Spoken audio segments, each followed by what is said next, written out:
They did last year, the G7 foreign ministers come together for their meeting against the background of Russia's war in Ukraine, with the US wanting to demonstrate a united front with its allies.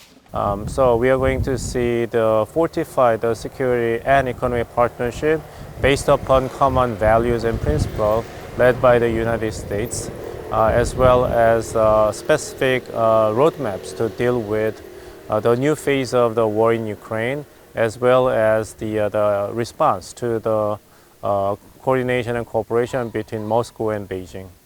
After the recent visit by China's President Xi Jinping to Russia, there are lingering fears Beijing might give more material support to Moscow, especially if it feels the US and its allies are pushing too hard to constrain its growing power.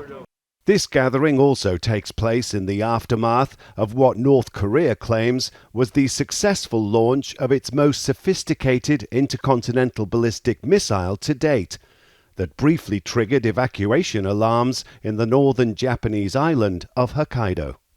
As the only Asian G7 country, Japan finds itself uniquely positioned on the front lines of current global crises as a neighbor of China, Russia and North Korea. And its presidency of this year's G7 comes as it takes a more assertive international role, moving away from the traditional pacifism of the post-World War II era. Japanese warships took part in trilateral drills with US and South Korean navies last month, and Tokyo plans to double its defense spending in the coming years. Japan's pacifism is well established, I believe.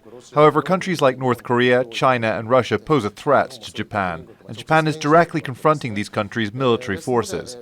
It is not Japan that is raising the threat, but the surrounding authoritarian regimes and dictatorships.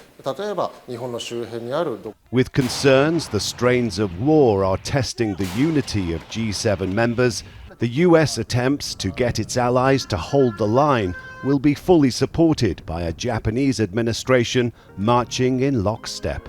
Rob McBride, Al Jazeera, Karuizawa, Japan.